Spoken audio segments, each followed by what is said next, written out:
Hello, hello. It is your Otter coming to YouTube this time. Believe it or not, this is actually my second try because 4 minutes in I realized my microphone was off. So, yeah, that recording was a waste. But what I was saying then was if you're seeing this and maybe even consider liking it, you're awesome. You out there watching this, you're an awesome guy or gal, or whatever gender you feel like you are. Um, but yeah, just real quick, why I'm doing this mainly is my wife wants to also go to YouTube, but she's a bit scared, so I thought I'd just beat her to it and just make my own YouTube channel.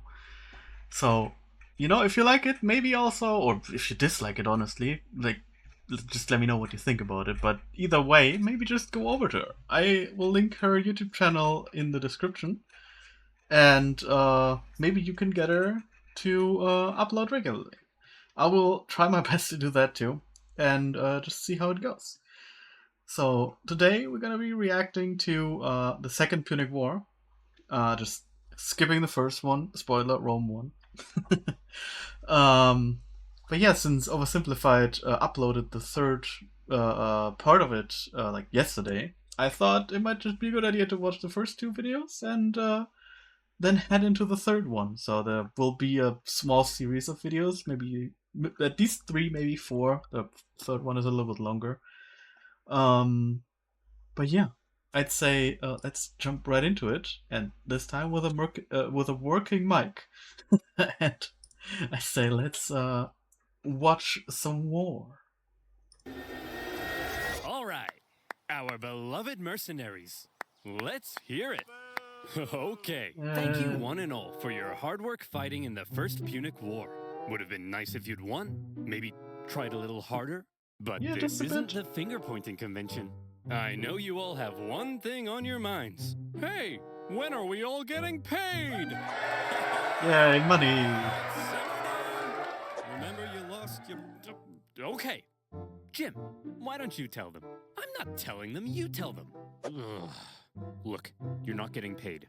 Oh, We lost the First Punic unexpected. War and owe the Romans a ton of reparations. Of course we can't pay you in full.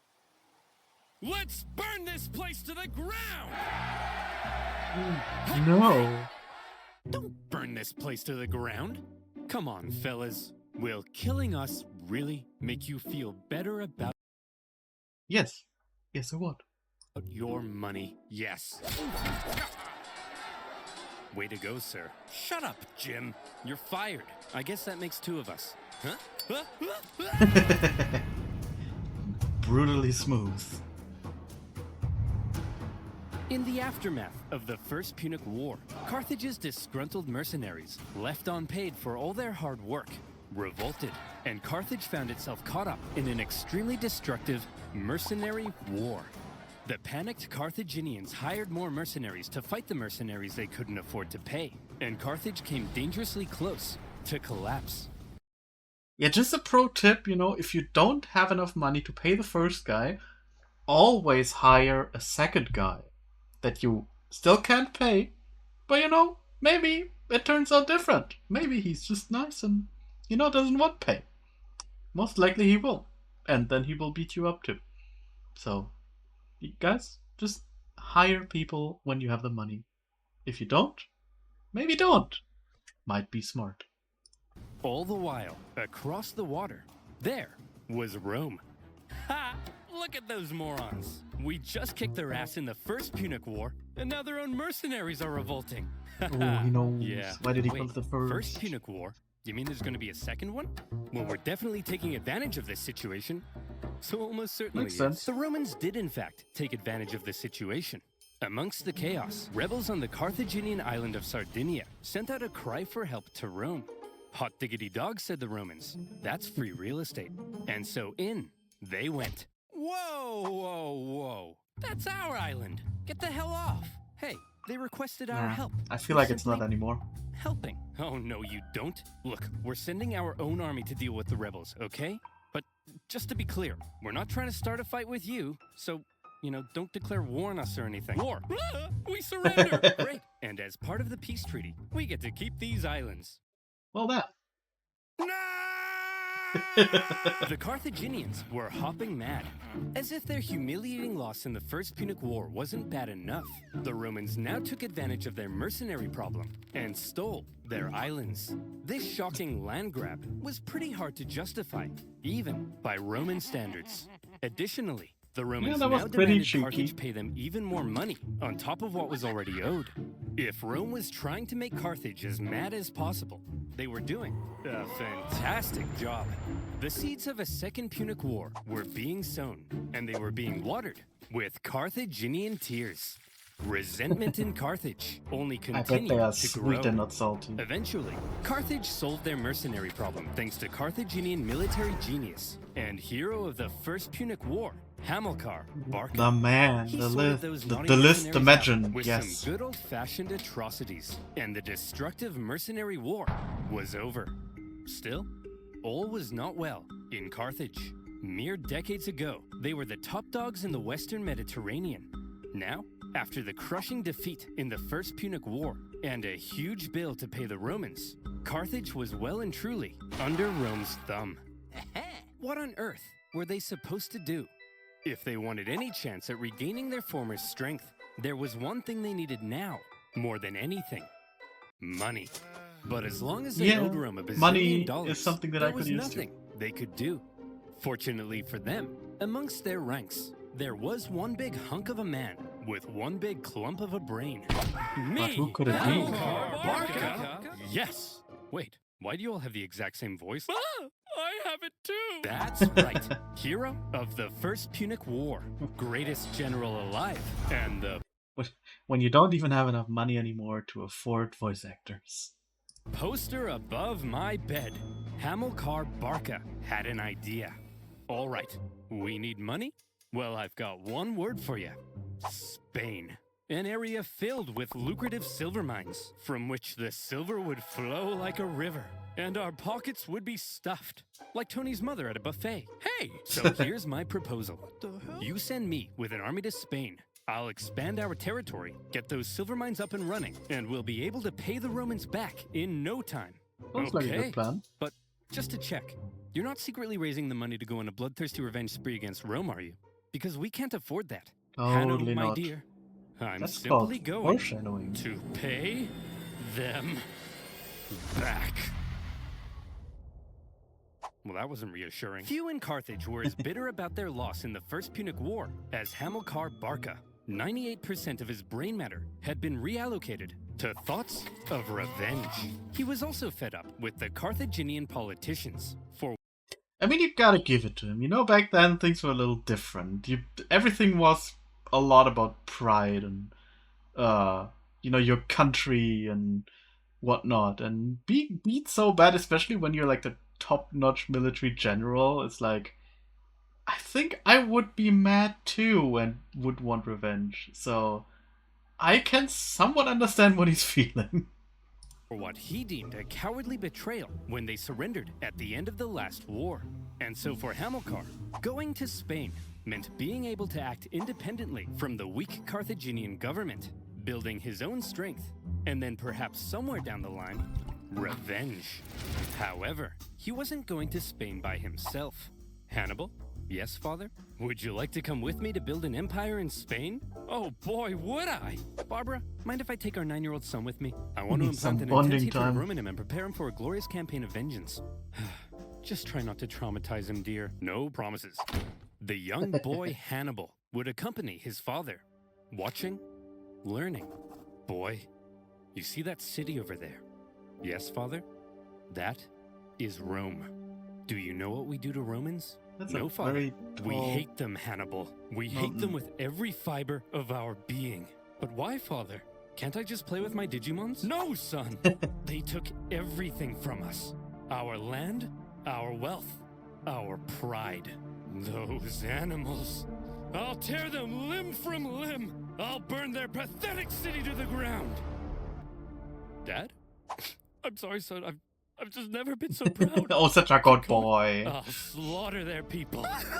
I'll cut off their faces and wear them as masks. I love you After taking Hannibal to the Temple of Baal and having him swear an oath never to be I feel like he a friend of Rome, traumatized off himself. Dad and son went for their Daddy vacation doesn't need to holiday in traumatize Spain. him.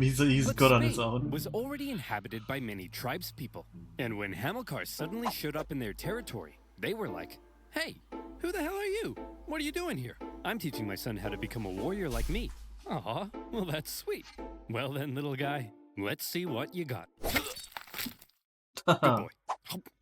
As What's the Hamilcar bread? got to work fighting the tribes of Iberia and expanding Carthaginian influence, Hannibal became a child of war, even earning battle scars from a young age. And he grew to become a great military leader himself, making his father spin of very adulthood. proud. I love you so much, son. Dad, not in front of the enemy. You killed that guy so well, son. Parents gotta be Barcas embarrassing. successfully consolidated Carthaginian power, got those silver mines up and running, and were sending buckets of cash back to a money-starved Carthage. And symbolizing Carthage's regrowing strength, a beautiful new city would eventually be founded in Spain. New Carthage, with a magnificent palace at its center. Carthage the dancing is elephants. back, baby! What in the name of Apollo is going on here? Huh? Romans! Flowing silver mines? Dancing elephants? What are you up to, Hamilcar? I'm simply gathering the money to pay you back. Oh, okay then. Or are you rebuilding strength to go on a bloodthirsty revenge spree? Like I said, Claudius, I'm simply trying to pay you back. Aw, Reassuring. you guys are hugging. No, we're not. I was. I was hugging. Oh. Hamilcar had practically carved out a kingdom for himself in Spain, free from the meddling Carthaginian politicians. His power was becoming immense. But Dad, guess my son? I'm confused. Are we really simply paying the Romans back? We're not gonna go on a bloodthirsty revenge spree? Of course we are. I'm just saying that to get the Romans off our backs. Listen, here's A the most twist important that life no one lesson I expected. have for you. Vengeance is everything. An all-encompassing thirst for vengeance is great for your mental health. Are you still confused? No, I get it now. But what if the Romans find out what we're up to? They won't find out. Why? Well, Hannibal, because Oh no. I Is it a use sponsorship? NordVPN. No. No. I'm confused again. Do you like your computer being hacked, all your passwords being stolen, and Yes. used to create a fake virtual you who drains Yep. your mom's bank account? I really like neither. that. And that's why I use NordVPN. I gotta use that. These Wait, I'm days, already hackers using are it. only getting smarter, Well, I did. while you're only getting dumber. Whether it's convincing phishing attacks, fake Wi-Fi networks, or clicking your aunt's Facebook post that opens the door to a hacker party on your device, you need to protect yourself from online threats with NordVPN. NordVPN allows you to connect to secure servers that encrypt your data and keeps you safe by blocking malicious websites with their threat protection feature. With NordVPN, you can also connect to other territories and take advantage of better deals or content not available in your country. And if you don't like it, Yeah, I gotta say that's honestly really annoying. That video still isn't available in Germany, I think, for reasons. Yeah, not sponsored, but NordVPN is really good. I've been using it for a year now, and now I ran out of money to pay for it. But you should definitely give it a try. I mean, it's really helpful, and it makes everything safer. And NordVPN, if you're seeing this, this is my first video. I'm not having sponsorship. Go get it. it comes with a 30-day money-back guarantee. So go to nordvpn.com/oversimplified to get an exclusive deal with a huge discount and 4 extra months. That's nordvpn.com/oversimplified. And as always, you'll be supporting my channel. So thank you. Now, where were we? Oh yeah. Carthaginian tears, a child of war, and the Carthaginian conquest of Spain. The Carthaginian recovery had been staggeringly quick, and Rome was seriously alarmed. But they were also preoccupied with ongoing wars elsewhere, including an expansionist war to the north, Yeah, where they they are were enslaving growing. thousands of northern Celts. I heard Rome So was for now, decently to sized. keep Carthage in check, the Romans insisted on a new treaty. See this river? The two sides agreed that everything above it was in Rome's sphere of influence, while beneath it was Carthage. Under no circumstances were the Carthaginians to expand north of that river. Like they did anyway. But for now, Hamilcar and son were living it up. Well, son, here's to many more years of successful campaigning in Spain. Now, if you'll excuse me, I just have to go fight those guys. See you later, son. I love you. And then he died. What the? Oh, crap. I drowned? Oh, well. Always remember, son. You are vengeance. Also, delete my browsing history. Hamilcar Barca was tragically ambushed at a river and drowned. His son-in-law, and possibly also his lover, no further questions, took charge for a while. But he too was later assassinated, leaving finally a 26-year-old Hannibal in charge of the Carthaginian armies in Spain. Sources say the men readily accepted him as their leader. He chose to suffer the same hardships as his men. He lived in the same conditions, was often the first into battle and the last one out. And it also helped that he looked a lot like his dad. Yeah, it's always a help. Well, firstly, when you look like your former leader, but also, you know, when you point yourself out as one of the guys, don't put yourself above them. Be them, because then they know that you know how they feel, and they follow you. So, not saying, you know, raise an army, but if you ever plan to, get dirty. They like that. He had the total respect of his men. If he said jump, they said how high. If he said tuck me in, they said how tight. If he said talk to a girl without peeing your pants, they said that's impossible. Nobody can do that. An army that would follow him anywhere would be crucial for exacting his vengeance against Rome. Hannibal's army had become a strong and loyal fighting force, and that was making a certain nation very uncomfortable. Seeing Carthage re-strengthen so quickly was not something Rome had expected, yet here they were, paying off their debts and expanding their territory. It didn't feel very much like Carthage was under Rome's thumb at all, and Rome wanted to put an end to it. Yeah, it feels like a lot of Tensions were strung independence. tighter than your liar's G-string, and all it would take was one incident to trigger all-out war. Yeah, sounds like And there in will be an 219 incident. BC, a city in Spain would find itself at the very center of that fateful incident, Saguntum. Remember that treaty declaring everything south of this river to be Carthage's sphere of influence? Yeah, Saguntum sounds like should Roman. therefore obviously be Carthaginian, right? Wrong! Saguntum had actually scored itself an informal alliance with Rome, after Rome had helped it with an internal dispute. With Carthaginian encroachment, Saguntum began to fear for its independence, and Rome declared itself Saguntum's protector. But this clearly went against the Ebro River Treaty. So what on earth was Rome doing? Were the Saguntines and the Romans truly just BFFs? It's possible. Or was Rome deliberately trying to interfere with Hannibal's Spanish expansion and maintain a staging post for a future war with Carthage? I would say yes. More likely. And Hannibal certainly viewed this Rome-Saguntum alliance as an outrage. Yet another example of Roman arrogance. At first, he left Saguntum alone. But having learnt from his father to hate all things Roman, and having inherited his father's dream That really is of painful. bringing Rome to its knees more and more, Hannibal may have begun to see Saguntum as an opportunity. Could this controversial alliance be just what devilish little Hannibal needed to kickstart a second war with Rome and restore Carthaginian dominance? It's even possible that Rome were also using Saguntum to goad Hannibal into a fight, so they could go and kick him out of Spain. And as the two giants began gearing up for round two, the poor people of Saguntum had no idea that they were about to be crushed in the collision. Hey! Your alliance with Saguntum is an insult. And we won't stand for it. They're our friends, Hannibal. And if you lay a finger on them, it'll be an act of war. Yeah, Hannibal. Back the hell off. War, eh? I was thinking I might just besiege their city and massacre their people. I hope you do, Hannibal. Find out what happens. Yeah, we hope you do, Hannibal. Wait, what? Maybe I will. Go ahead. Kill them all.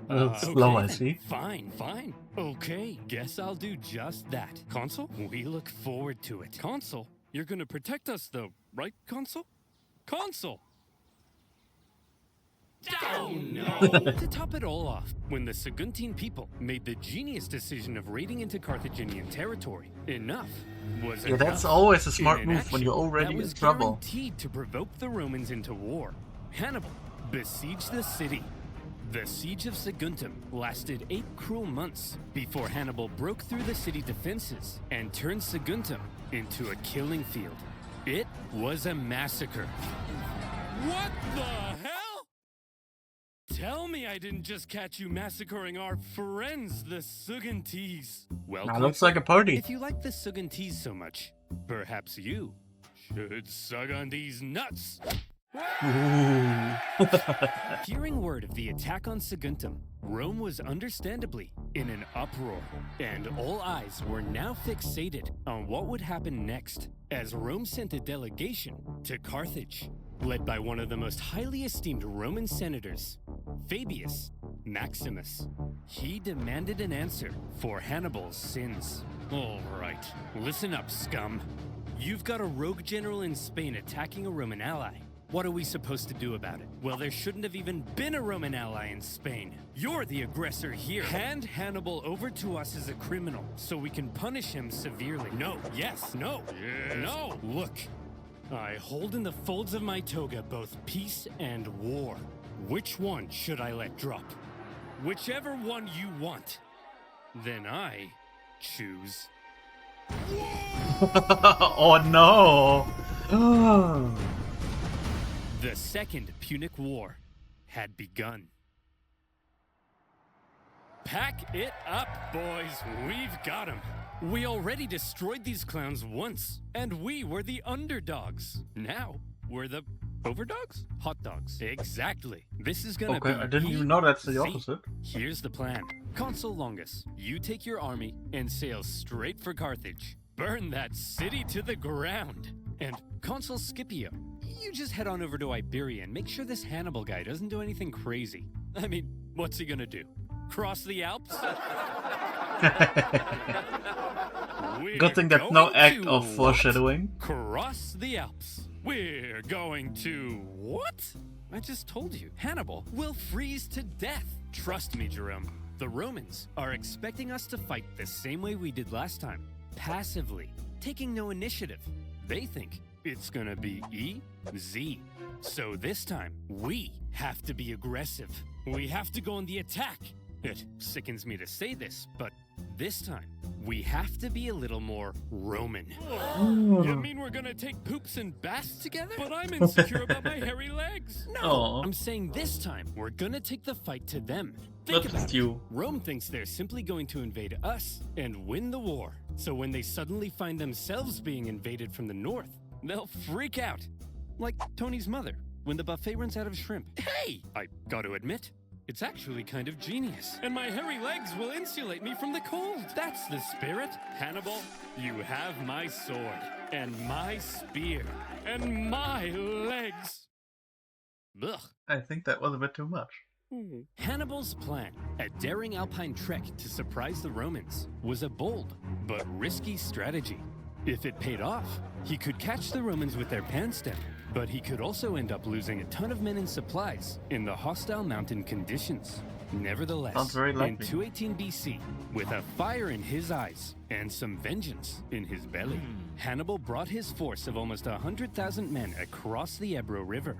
They spent months on the road, trekking through the cold, hostile mountain conditions. And when they finally reached the other side, they said, "Hooray! We did it! Those were the We Pyrenees, crossed right? the Alps." No, those were the Pyrenees. Those are the Alps. Well, close enough. After crossing the Pyrenees, the army then had to pass through southern Gaul, a vast territory filled with tribespeople, many of whom were hostile to Hannibal's presence. His journey to the Alps was an ordeal in itself, as he was forced to fight his way through and incurred pretty hefty losses before even reaching the mountains. His plan was almost stopped in its tracks entirely, as the Roman consul Scipio, on his way to Iberia, discovered Hannibal was right on his doorstep. Suddenly, Hannibal's journey became a race, as he rushed to get his massive army across the vast Rhone River before the Romans could intercept him. The crossing was chaotic, with the panicking elephants causing several men to drown. Yeah, those poor and the first combat of the elephants. war occurred when small scouting Poor parties animals. from each side encountered one another. When Scipio finally caught up to Hannibal's position, what he found was an empty Carthaginian camp. Hannibal had slipped through his fingers. The got Roman consul bamboozled, my Scipio friend. felt the weight of the situation. Quite unbelievably, Hannibal was going to cross the Alps into Italy, and the Romans had no idea where he would emerge. For the first time, a Carthaginian force had the Roman homeland under threat. Scipio sent his men onto Iberia as planned, but he himself rushed home to raise a new army so that if Hannibal survived the crossing, Scipio would be there, waiting. Would you look at that, boys? We're here! The Alps! Although it is a little later than I expected. Yeah, it's kinda chilly. We'll set up camp here and wait for spring, right? It's way too cold, right? Yeah. Starting that in autumn, Hannibal? when you're slow. I feel like that Hannibal's goes well into famous winter, crossing of and the that's Alps gonna get extra was cold. brutal. It was already autumn, and the men suffered terribly. It was cold. Men would fall off the sides of icy cliffs. They starved. They fell off the sides of icy cliffs. Some sources say they had to feel like eat that's their a good pack friend. animals and would finish off dying comrades in order to take their clothes for extra warmth. And then they would fall off the sides of icy cliffs. Oh yeah, definitely a Imagine an trend. army of 50,000 men with all of their horses, supplies, and 37 elephants. Wait, so I'm just pointing it out here. He got there and already lost half his army. That gotta suck. Like, really.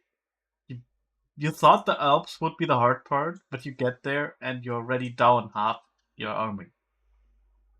That's bad. Trying to navigate the most hostile mountain range in Europe. And it wasn't just nature that they were up against. Tribespeople lived in the mountains, and they couldn't believe what they were seeing. A tribe approached Hannibal and said, "Hey man, geez, that's some nice armor. What is that, gold?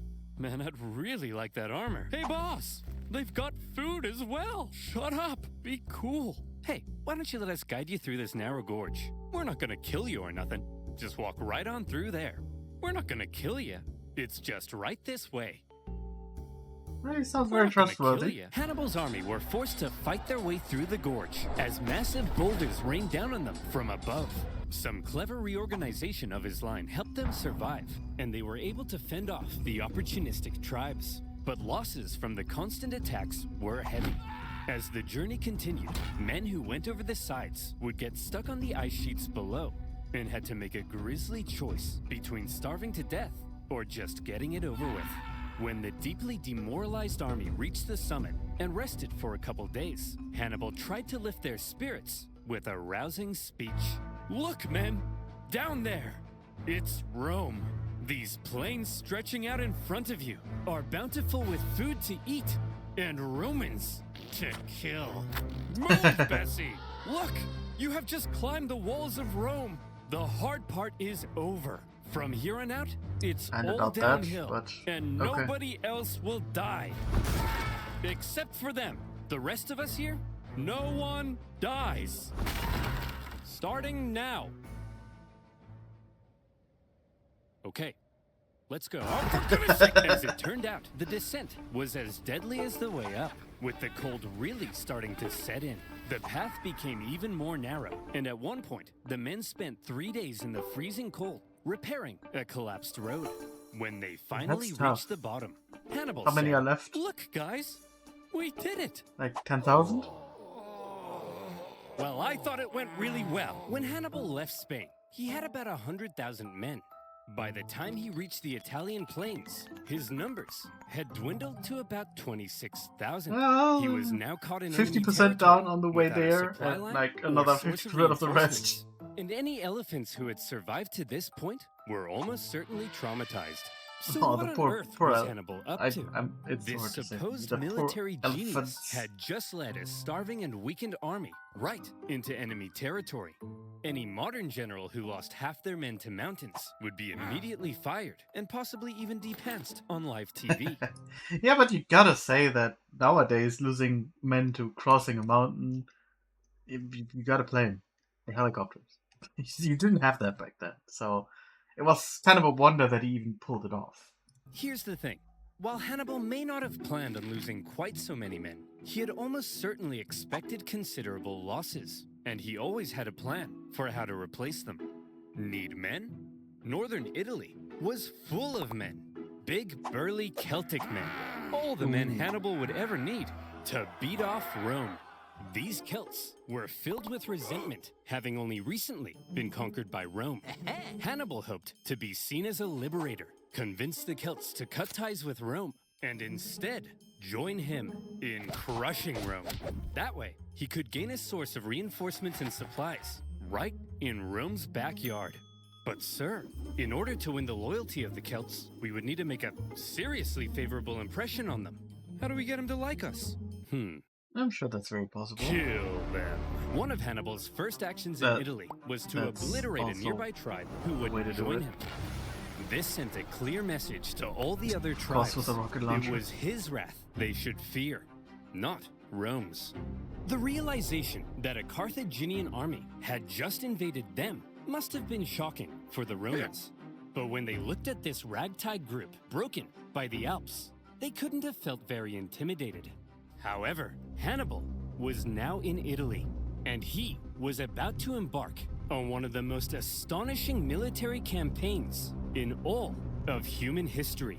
The Romans may not have known it yet, but there was now a monster loose in their territory, and he was vying for Roman blood.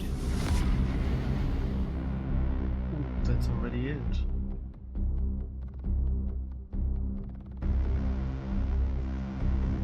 Well, that was definitely fun.